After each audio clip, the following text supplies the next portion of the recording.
This training is brought to you by NHS Tayside Children and Young People's occupational therapists, speech and language therapists and dietitians. It is suitable for parents, carers, teachers and other professionals interested in understanding and managing fussy eating difficulties. The aims of this session are to increase your awareness of how and why feeding difficulties may occur. We hope to explain to you how senses impact on our food choices and to reduce your worries around fussy eating difficulties you may be having. We also hope to increase your confidence in trying to make changes, and we will discuss tools that you could use at home and at school. Typically, children are born with a preference for sweeter tasting foods, for example breast milk, which is high in calories and easy to digest. Over time, they move through these 3 stages of feeding development. Stage 1 is a time of relatively easy acceptance if they are exposed to a wide variety of food tastes, textures and colours. At the end of the first year, they can recognise foods based on taste, smell, texture and the way it looks. Sensory sensitive infants may struggle at this stage with moving through different textures.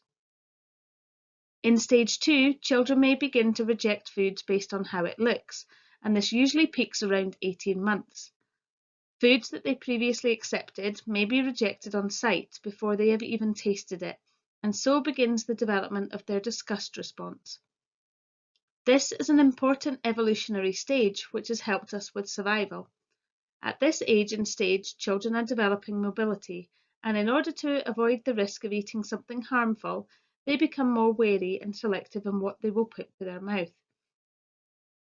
The later stage 3, which begins usually around age 8, during this stage, rejection is often based more on what the child thinks about the food. They may worry about food contamination, for example, different foods touching other foods, or foods looking different to what they are used to. At this stage, children may begin to be influenced by what others are doing, and this may encourage them to try something new. Positive role modelling and prompting good eating can be helpful, but we must be careful never to force or coerce children into eating new foods. So what do we consider to be fussy eating? Well, fussy eating is a normal part of child development, and while most children pass through this phase, some children will continue to have difficulty eating a range of foods or accepting new foods, and their food choices may be limited. This can be due to factors that are present from birth and can include having an illness at an early age, sensory oversensitivity, requiring a tube for feeding, neophobia, which is the fear of trying new foods, disgust, and sometimes other developmental factors such as developmental delay or premature birth. It is not caused by what parents have done or have not done, but what is within the parent and carer control is how we respond as adults when fussy eating difficulties arise. We know that fussy eating difficulties can have a wide impact on the child and the family around them. Many parents experience guilt and blame when they have a child with feeding difficulties. Feeding children is a very important task as a parent, and when this goes wrong, it is natural for parents to become anxious. This is especially the case if the parents have differing opinions or if the child will eat something for a relative that they won't eat at home. Well-meaning friends and family can compound the feeling of blame with statements such as, "You need to be firmer," or "They'll eat it at my house." Here are some examples you may be able to relate to. As you can see, this can be a very real problem for families and a source of stress for parents and children. In order to support children and their families, we must recognise that we all have differing views about food and what constitutes a healthy diet. We need to acknowledge that it happens every day and families often don't get a break from the stress that surrounds mealtimes. It has an impact on the wider family, siblings, relatives, and even friends, and can place limitations and have an impact on the family's ability to socialise and enjoy everyday activities such as going for a treat. Conflicted advice from friends and families can be unhelpful and trivialise the problem. Statements just such as like, "It is just their behaviour." We need to remember that some children are simply just not motivated by food, and eating is not at the top of their list of priorities. So why do children refuse foods? Well, we know that this issue is often down to multiple factors. We know that if a child struggled moving on with textures when weaning, or had bad experiences with choking or gagging, or perhaps lots of reflux, that this can have a negative impact and reduce their willingness to try new foods out of fear that the same experience might happen again. Children need to develop skills in chewing, and part of that process of moving on through textures helps to desensitize the mouth. The more they experience different textures, the more they get used to the complex textures and can continue to progress. However, if you have had poor experiences or are reluctant or avoidant of textures, then this progress can slow or stop. Parents understandably often react when they see their child gagging. However, gagging is a normal developmental phase when children are learning to eat solid food and is very different to choking. Young children's gag reflex is found towards the tip of their tongue, so it is common for this reflex to be triggered. It is important that parents recognise this so that they can remain calm and positive, so that the gag response doesn't become a negative experience. Bite and dissolve textures foods are good for practicing moving on to new textures as they melt in the mouth. Some children develop eating difficulties due to medical interventions or due to a prolonged period of being unwell around the weaning age, which has impacted on their experience of eating. For others, it can be simply filling up on too much fluid by drinking large cups of juice or having a big drink of milk before eating, which can result in the child being too full to want to eat or try new things. For most of us, food is an enjoyable part of our lives, but for some children who are fussy eaters, they do not have the same enjoyment or pleasure out of eating, and therefore they may not have the same motivation to expand their range. For children who are particularly sensitive or have difficulty processing sensory information, they will find mealtimes even more challenging. Take a look at the images of different foods that are on the screen. Which ones would you eat? Which ones would you avoid? Why would you be reluctant to try that food? Is it the way it looks, the smell, or are you worried about the texture and how it might feel in your mouth? We all have our own sensory preferences, particularly with food, and this influences what we will and won't try. As adults, we have control over what food we might serve, and therefore our preferences influence our children's opportunities and experiences of food. We will now consider the impact of all of the senses, starting with smell. The child may react to smelling the food as it is being prepared. For example, while cooking, the smell may reach other parts of the house, and the child may not be able to cope with this. The smell may put them off before they even see the food and can have a huge impact on their appetite. Shops and fast food outlets often use smell to entice customers in by pumping fresh smells outside their premises. Similarly, certain smells can evoke a disgust response, for example, fish. Sight. We make a lot of initial judgments about how a food might taste based on how it looks. We will compare how the food looks with our past experiences. There is some research around how food looks changing the way we perceive the taste. For example, how would you feel if you were given a green tomato sauce? Do you prefer a certain colour of food, such as apples? Would you have a red one or a green one? And which would taste sweeter? Touch.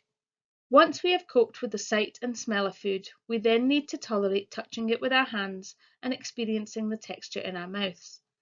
We can make some judgments about how a food will feel just by looking at it. Children who have difficulties moving on to textures in weaning can struggle to process a range of textures later on as their mouth becomes more hypersensitive.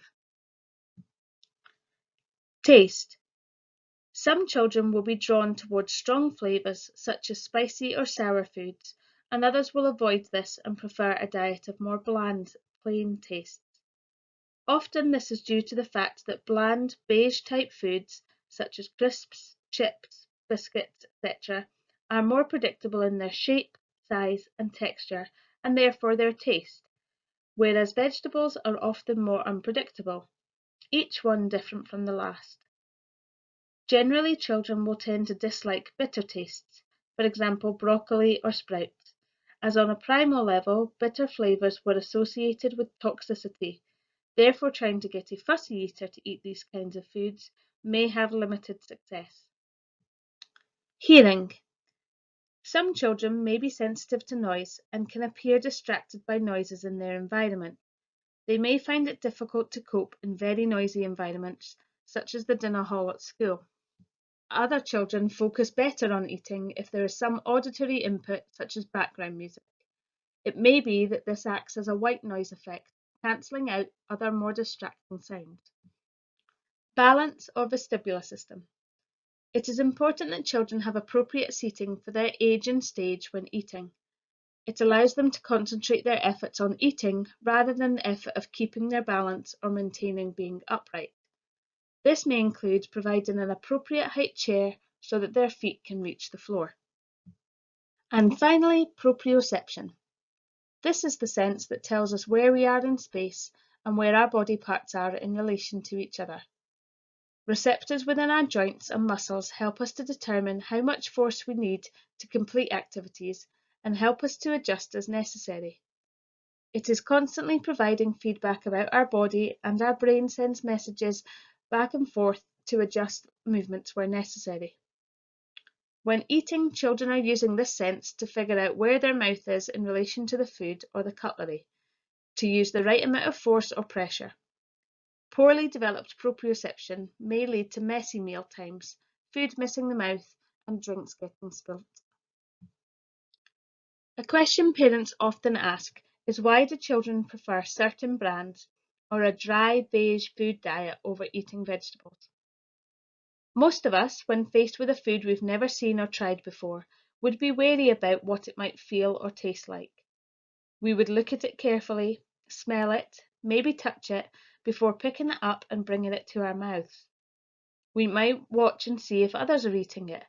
We learn from them and their reactions, and if we see someone enjoying food, then we are more likely to feel safer about trying it ourselves. Children are the same, and they all go through a neophobic stage as toddlers where they fear the different. At this stage, toddlers are focused on the specific details rather than the wider picture, and they compare this with an internal image of what the food should look like. For example, a biscuit is a round and solid shape. The biscuit on the right is not a biscuit because it does not match the internal knowledge of what a biscuit should be. This is the same reason children at this stage often prefer packaged foods, as how it looks on the outside helps us to tell if it is safe to eat or not. For some children, apples always have to be red, as this is what they have come to experience most often, and they therefore know as a safe food. One of the big difficulties we hear parents question is why their child will eat crisps or chips or biscuits and not any vegetables. Part of this may be to do with the potential for bitter tasting fruit or veg, but also because the likelihood of vegetables looking slightly different each time, for example a different colour, shape or size, even slightly, means that the child will be more anxious when trying them in case they taste different. It is far safer to stick with the predictable foods, which are the same each time they are given, and the reason why children may be upset even these foods change in appearance. For example, the chips are slightly overcooked or browner than usual, or the biscuit is broken. Toddlers typically move on from this stage as they begin to copy others and imitate their eating habits. Some children, however, find it difficult to imitate others and make food generalizations, and their fear of new foods continues beyond these years. This is particularly true if they are sensory sensitive children because they are more likely to be hypervigilant to the smaller details of food and have greater difficulty generalizing. We will now briefly consider healthy eating and what a varied diet might look like. I'm sure some of you may be familiar with the Eat Well guide already.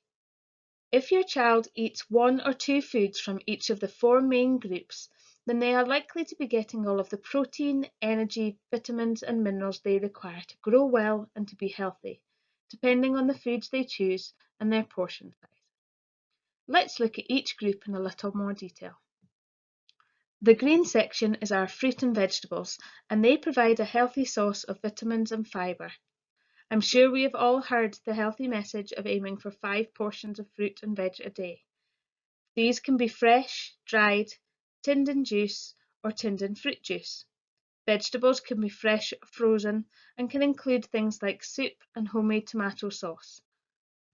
When thinking about your child's preferences, think about how the vegetables or fruit look, taste, and perhaps the texture, as these can vary significantly.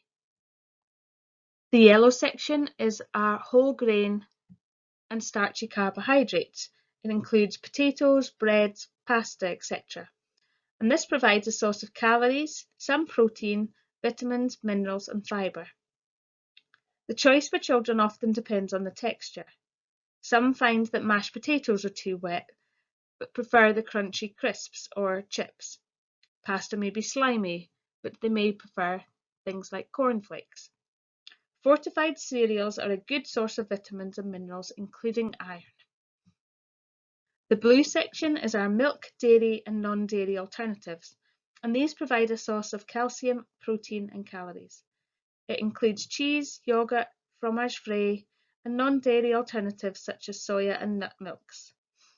Some of these may have a distinctive taste, and for fussy eaters we would include things like custard and rice pudding in this group, as they contain a good quantity of milk. The pink section is our meat, fish, eggs, and non-animal protein sources, such as nuts, peas, beans, lentils, corn, and tofu. These provide our protein and iron. Some children find the smell of these foods off-putting as well as the texture, and they may therefore eat a limited range. The final external section includes crisps, biscuits, sweets, etc.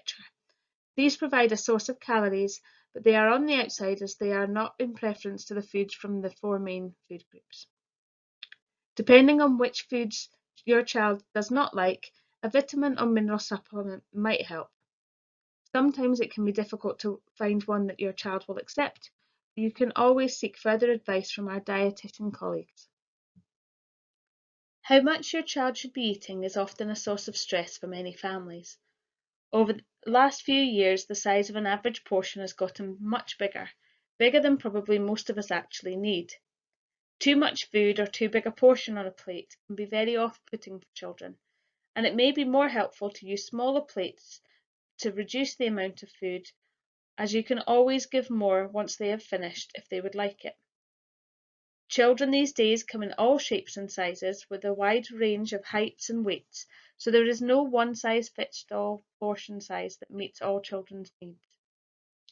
It's helpful to remember to consider the size of their hand, and a starchy carbohydrate portion would be a fistful, meat or alternatives would be a palm of their hand, and fruit or vegetables would be a handful.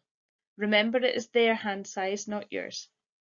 The amount of food that a child will eat often varies widely from day to day, meal to meal, as children tend to average their calorie content over a week, while adults do this daily.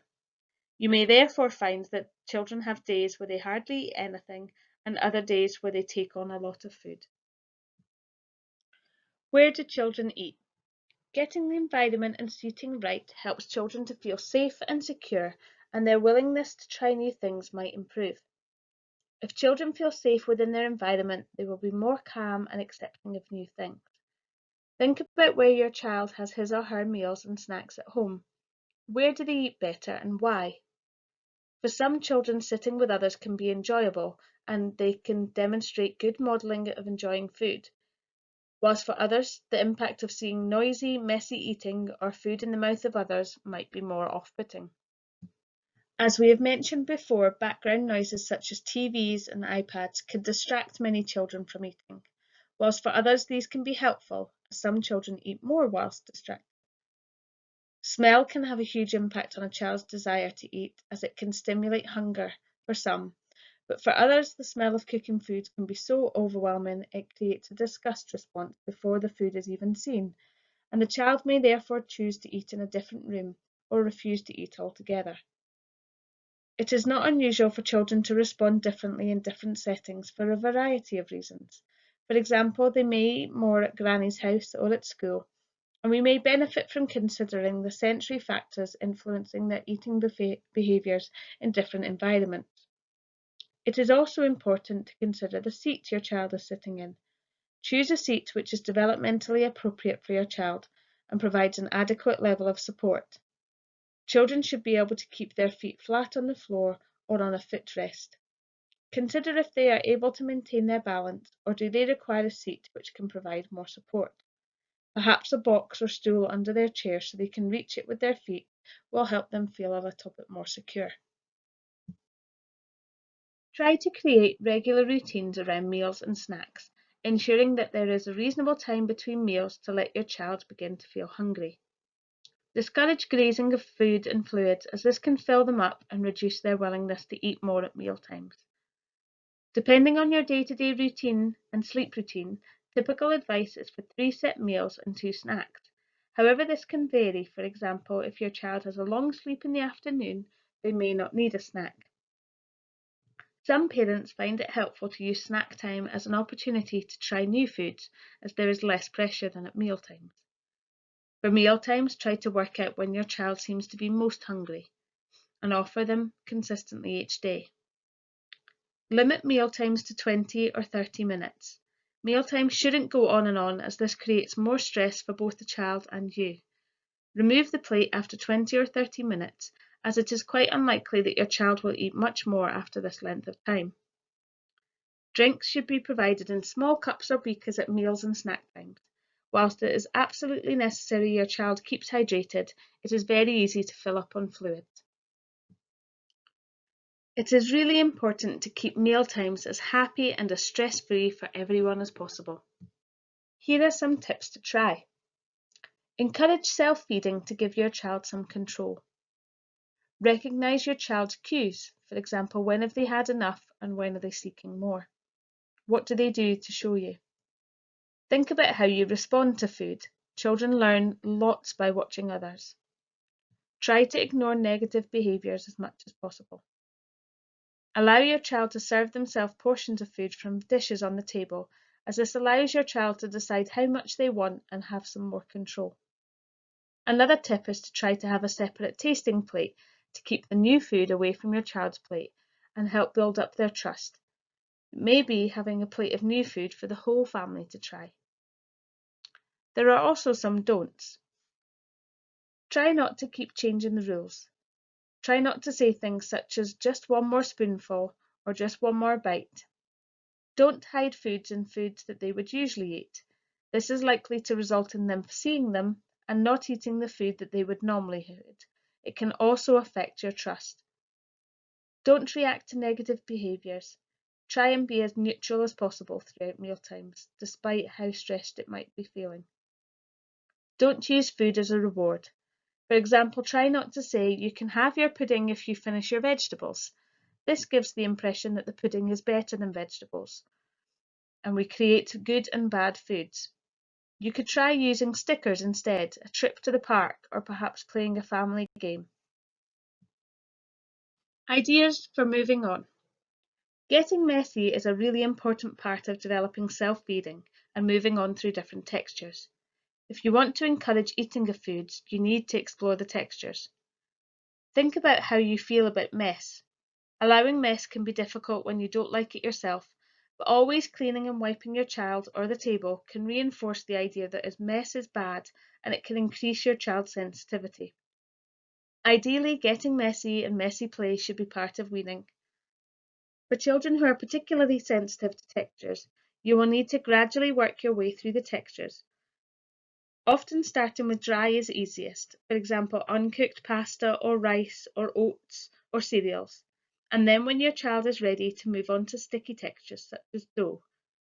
Then more wet liquid textures such as custard, before mixed textures such as pasta and sauce or beans. It is better to do messy play away from mealtimes and ideally using real foods. But if your child gets messy during mealtimes, try to wait until the end before cleaning him or her. Some messy play activities you can try at home. Playing with toys in food. Sometimes this can help reduce sensitivity by using figures or animals to explore the texture. The child builds up trust, and the accidental touches of the food can help build up their tolerance. Make sure you give lots of reassurance and praise throughout. The tips of the fingers and the palms are the most sensitive, so grade the activity by allowing them to explore in other ways, such as using the back of their hand or arm, which is less sensitive to touch. Pretend tea parties are great for role modelling. You can also get messy by using food to make pictures or other craft ideas. And get your child involved in baking and cooking where appropriate. Children are much more likely to eat something they have helped to prepare or touched in advance.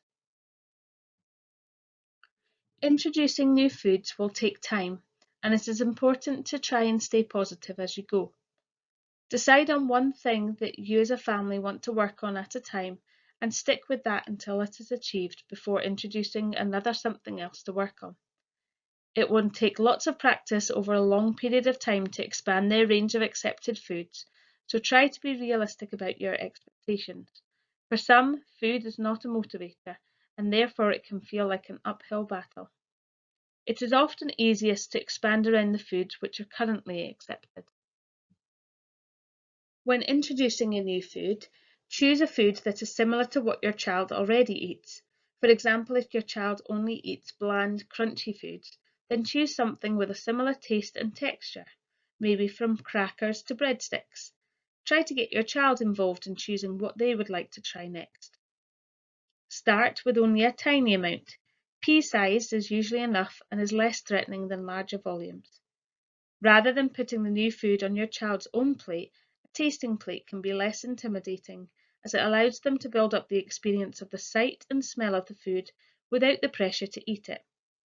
As we have mentioned before, trying new foods away from mealtimes can offer an opportunity to experience the food in a positive, no-stress way, and regular play sessions without expectations to eat can be far more enjoyable for everyone.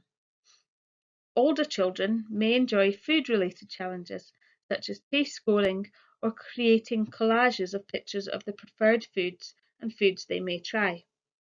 The idea ultimately is to increase the exposure to foods by a maximum exposure, minimum pressure. Some children benefit from some desensitization activities prior to trying new foods or prior to mealtimes. This might include simple relaxation activities such as mindfulness or guided relaxation stories, deep pressure activities such as proprioceptive, heavy work, massage or pushing and pulling activities, or your speech and language therapist may recommend some desensitization activities around the mouth. For example, massage, which includes firm stroking movements towards the mouth, keeping movement symmetrical, perhaps massage around the face and lips to increase acceptance of touch and reduce hypersensitivity within the mouth, and this may include using electric toothbrushes or oral sweeps. The idea is to increase the amount of oral experience and exploration to achieve better tongue, lip, jaw movement for feeding and also for speech, and overall increase their oral experiences. We recognise that knowing where to start when it comes to feeding difficulties can feel overwhelming, so creating a table like this can be helpful to consider the different stages of accepting foods. You can use this to record what foods your child will eat and what they definitely won't, but you can also consider what foods they might tolerate seeing, touching, smelling, bringing to their mouths, or even biting, as these are all important steps. Sometimes when we are experiencing difficulties, it can be difficult to see any progress, but tables like this can be useful to look back on in a month or 3 months' time and see what progress has been made. Another table that can be useful is this, which considers an action plan of what your child is going to do next. Depending on their age and stage, you can do this goal-setting activity with your child or consider it a tool for yourself as a family to identify what your next steps or goals might be. Remember to choose one thing at a time and keep reminding yourself that it can take time to make small changes. Being consistent is key. We'd like to leave you with these main messages to consider following today's training. Choose a good time for your family to try and make any changes when there aren't other pressures or stresses occurring. Consider the environment and what you are expecting your child to eat at each meal. Remember maximum exposure to foods with minimum pressure to eat them. Remind children that you don't have to eat them and place things on tasting plates for them to try. Try to just change one thing at a time and choose foods that have got a similar appearance or texture to those that are being accepted already. Be aware of the impact of all of the senses and consider these when you're having difficulties. Remember, messy play is important and can help children to develop tolerance to lots of different textures. Here are some websites you may find useful. Some have short videos you can watch, and others have useful handouts to help you understand and support your children who are fussy eaters. If you would like to know more about general sensory processing difficulties, the Occupational Therapy Service are currently offering parents and carers the opportunity to attend our parent workshop, Daily Occupations and Sensory Processing. You can find further details about booking onto this through our website or through our Facebook page. There is also a recorded version of this training on our YouTube channel. You can find out further information about both occupational therapy and speech and language therapy for children and young people on our Facebook pages and websites highlighted on this slide. You can also speak directly with a speech and language therapist, occupational therapist, or physiotherapist by calling our advice line, which is on the number displayed and the days and times advertised on this slide. They will be able to provide you with further information and advice regarding fussy eating difficulties, should you wish to know any more, or have any specific questions related to your child's development. You can find out more about the role of dietitians and how to contact them by going on to our NHS Tayside webpage. The address is shown here, and you can search for our services, AHPs, nutritions and dietetics. Doctors or other health and social care professionals may be able to refer individuals to address specific medical or health needs or conditions. If you are concerned about your child's weight, the Paediatric Overweight Service also accepts referrals from parents or carers, and you can telephone or email the details shown. If you have any further questions, please do not hesitate to get in touch with any of the services discussed. Thank you for listening, and we hope this training has been helpful.